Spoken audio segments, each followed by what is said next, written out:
আসসালামু আলাইকুম গাইস, তোমরা সব কেমন আছো? আলহামদুলিল্লাহ আমি অনেক ভালো আছি। আশা করছি তোমরাও অনেক ভালো আছো।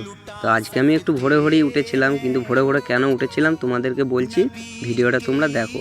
আজকে আমরা ভোরে ভোরে উঠার কারণ হচ্ছে আমরা ইজতেমায় কাজে যাওয়া বলে কিন্তু আমরা ভোরে ভোরে উঠেছি। তাই আমাদের গ্রামেই একটা চায়ের দোকান আছে, ওই চায়ের দোকানে আমরা চা খেয়ে আবার কিন্তু আমরা বেরিয়ে পড়লাম ইজতেমার কাজের উদ্দেশ্যে।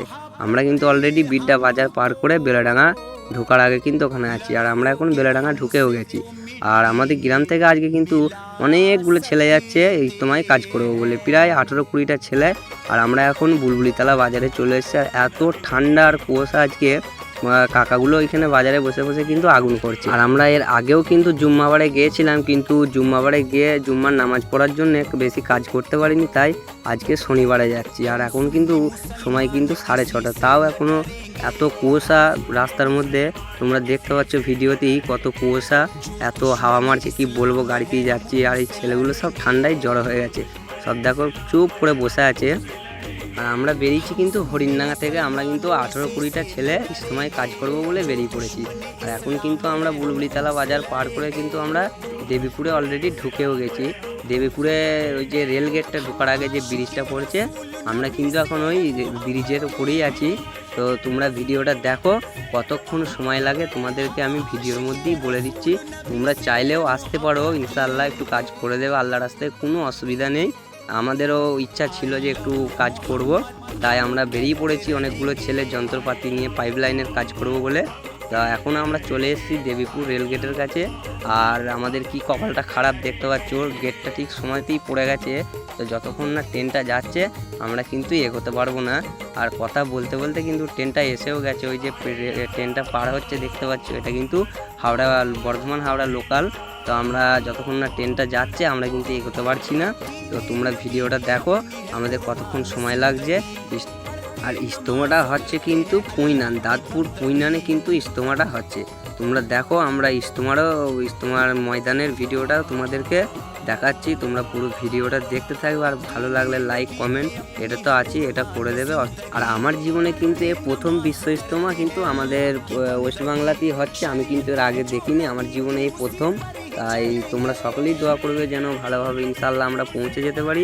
তো কথা বলতে বলতেই আমাদের গাড়িতে কিন্তু তেল শেষ হয়ে গেছে, তাই আমরা পাম্পে দাঁড়িয়ে গেলাম তেল ভরার জন্যে। তো তেলটা ভরা হয়ে গেলেই আমরা কিন্তু বেরিয়ে পড়বো। তো এখন আমরা আছি কিন্তু বুঁইচি রোডে। মাশাআল্লাহ কত সুন্দর একটা মসজিদ দেখতে পেলাম। মসজিদের কিন্তু এখন মিনারের কাজগুলো চলছে। তো আমরা কিন্তু এখন হাই রোডে উঠে গেছি, কিন্তু এখনও কিন্তু সূর্য উঠিনি। আজকে সূর্যটা মনে হয় উঠবে বলেই মনে হয় না, আজকে মনে হয় সূর্য উঠবে না। এত কুয়াশা, এখনও পর্যন্ত অনেকটাই বেলা হয়ে গেছে। আমরা বেরিয়েছিলাম কিন্তু অনেকটা ভোরেই উঠেছিলাম। আর ইজতেমার তারিখটা হচ্ছে 2, 3, 4। তোমরা সকলেই আসবে, আমিও আসবো ইনশাআল্লাহ, তোমরা সকলেই আসবে। আর অনেকেই বলছে যে ইজতেমাটা হচ্ছে সিঙ্গুরে, কিন্তু আমার যতদূর জানা আছে ইজতেমাটা সিঙ্গুরে হয়নি, মোটামুটি 15-16 কিলোমিটার আগে হচ্ছে দাঁতপুর পুইনানে। তো কথা বলতে বলতে কিন্তু আমরা ফাইনালি ইজতেমার কাছাকাছি চলে এসেছি। তো এখান থেকে এখনও কিন্তু 2 কিলোমিটার যেতে হবে, তবে কিন্তু ইজতেমার ময়দান পৌঁছাবো। তো এখন আমরা ঠিক করে নিলাম এখানে একটু চা খেয়ে নেবো, কেননা প্রচুর ঠান্ডা লেগে গেছে। তোমরা বুঝতেই পারছো খুব ঠান্ডা আজকে। আর এখানে কিন্তু ইজতেমার ফ্রি স্টলটা করা হয়েছে, আর এটা কিন্তু অতটা সকালে খোলে না, এটা কিন্তু একটু বেলা হলেই খোলে, মোটামুটি 8:30 9টার পর খোলে। আর এখন কিন্তু অতটা বাজিনি, তাই আমরা একটু সকালেই পৌঁছে গেছি। তাই আমরা একটু চা খেয়ে এখন আমরা আবার বেরিয়ে পড়বো। এখান থেকে 2 কিলোমিটার যেতে হবে, তাই সকলেই নামছে দেখতে পাচ্ছ চা খাওয়ার জন্যে। আর ঠান্ডায় একটু চা খেলে তো খুব ভালোই লাগবে, তাই আমরা নেমে পড়লাম চা খাওয়ার জন্যে। তো চাটা খেয়েই কিন্তু আমরা আবার উঠে পড়বো। তো গাড়ি ছেড়ে দিয়েছে, চাটা আমাদের খাওয়া গেলো, আমরা আবার এগোচ্ছি। আর এখান থেকে আর 2 কিলোমিটার গেলেই আমরা ইজতেমার ময়দানে পৌঁছাতে পারবো। আর এখান থেকেই কিন্তু হোটেলগুলো আরম্ভ হয়ে গেছে, দেখতে পাচ্ছ তোমরা, সব প্যান্ডেল করা আছে। তো আমরা এখন ঢুকে গেছি। এখন থেকে এত ভিড় কি বলবো তোমাদের রোডে, তো তোমরা এসে একবার দেখো। আর খুবই ভালো হয় এলে, কেননা অনেক কাজ বাকি আছে। তোমরা সকলে যদি একদিন করে এসে একটু কাজ করে দাও, তাহলে দ্রুত কাজটা শেষ হয়ে যাবে, কেননা সময় তো বেশি নাই, খুব দ্রুত সময় এগিয়ে যাচ্ছে। তো আমরা কথা বলতে বলতে কিন্তু ইজতেমার ময়দান পৌঁছে গেছি। আর আমরা কিন্তু এসেছি বোহার মার্কাসে। এটা দেখতে পাচ্ছি, এটা কিন্তু বোহার মার্কাসেরই প্যান্ডেল। আমরা যে একটু হরিণডাঙ্গা থেকে আসছি, আমরা বোহার মার্কাসেই ঢুকেছি। আর ওই যে ছেলেগুলোকে দেখছো, ওই ছেলেগুলো কিন্তু সব আমাদেরই ছেলে, ওরা কিন্তু কাজের জন্য গাড়ি থেকে নেমে পড়েছে। ওরা কিন্তু প্যান্ডেলের মধ্যে ঢুকছে, আমরা গাড়িটাকে মাঠে নামিয়ে আমরাও কিন্তু ঢুকবো।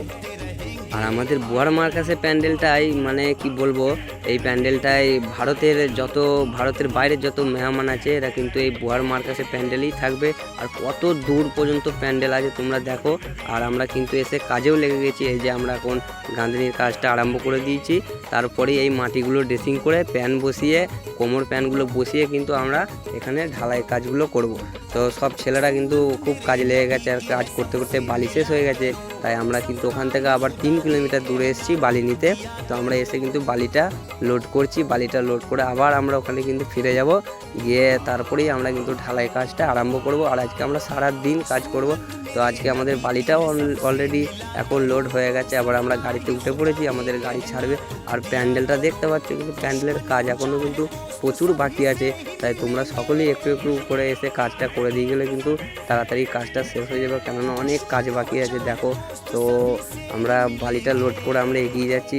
আর এইগুলো কিন্তু সব পায়খানা বাথরুম, আর এই পায়খানা বাথরুমের কিন্তু এখন অনেক কাজ বাকি আছে তোমরা দেখতে পাচ্ছ। তা আমার তরফ থেকে তোমাদের কাছে একটাই রিকোয়েস্ট, আমি সমস্ত মুসলিম ভাইদেরকে বলতে চাই, তোমরা প্রত্যেকেই এক দিন করে গিয়ে একটু করে কাজ আল্লাহ রাস্তায় করে দিয়ে আসুন, তাহলে কিন্তু খুবই ভালো হয়।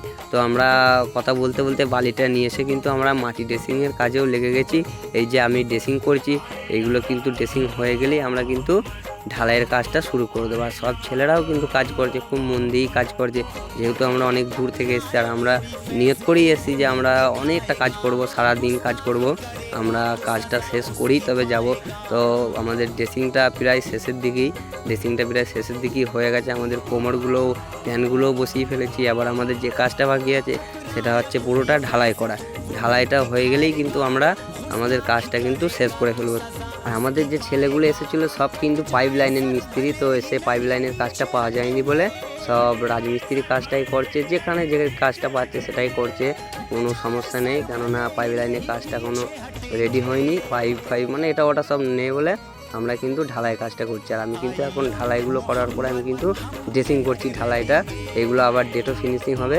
তো আমার সাথে এখন অনেক মিস্ত্রি আছে, আমার পেছনেও মিস্ত্রি আছে, তারপরে এই যে সামনে একটা চাচা আছে, সামনে চাচাটাও কিন্তু কাজ করছে। আর এখানে ঢালাই কাজটা শেষ করি আমরা একটু কিন্তু ঘুরতে বেরোবো। অনেকেই হয়তো দেখিনি এখনও যে মেন টেস্টটা কোথায় হয়েছে, তো তোমরা ভিডিওটা দেখো। তোমার যে মেন টেস্টটা, সেই মেন টেস্টটাও কিন্তু আমি এই ভিডিওর মাধ্যমে দেখাচ্ছি, তোমরা ভিডিওটা দেখতে থাকো। আর এখন কিন্তু এখানে অনেকগুলো পুলিশ গাড়ি এসছে, কেন এসছে আমি জানি না, তোমরা দেখতে পাচ্ছ অনেক পুলিশ এসছে, অনেকগুলো গাড়ি এসছে, মোটামুটি 10-11টা গাড়ি এসছে। তো আমরাও এলাম দেখতে যে কী কারণে এসছে, কিন্তু এসে কিছুই বুঝতে পারলাম না কেন এসছে।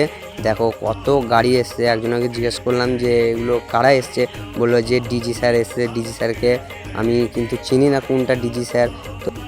তো গাড়িগুলো কিন্তু চলে যাচ্ছে, তো এখানে বেশিক্ষণ দাঁড়িয়ে থেকে লাভ নাই, কেননা তোমাদেরকে মেন টেস্টটা দেখাবো বলেছি।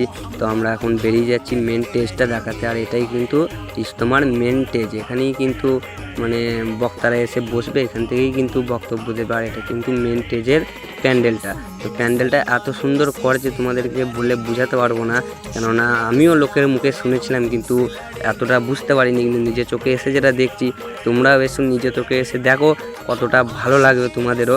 আমার যতটা ভালো লাগছে তোমাদেরও আশা করছি অতটাই ভালো লাগবে। তো টেস্টটা দেখতে পাচ্ছ, সব কিন্তু লোহার চ্যানেল দিয়ে টেস্টটা করা হয়েছে, আর প্রচুর বড় টেস্টটা, কেন অনেক লোক বসবে তো পরে। আর আমরা কিন্তু আমাদের কাজটা শেষ করে দিয়েছি, তাই আমাদেরকে সন্ধ্যেবেলা ওখান থেকেই নাস্তার ব্যবস্থা করেছিল। আবার এই নাস্তাটা খেয়ে কিন্তু আমরা আবার বেরিয়ে যাব আমাদের গ্রামে। তাই নাস্তাটা করার জন্যে সব ছেলেগুলো আসছে, নাস্তাটা করে কিন্তু আবার আমরা আমাদের গাড়ি ছেড়ে দেবে, আমরা কিন্তু বেরিয়ে যাব।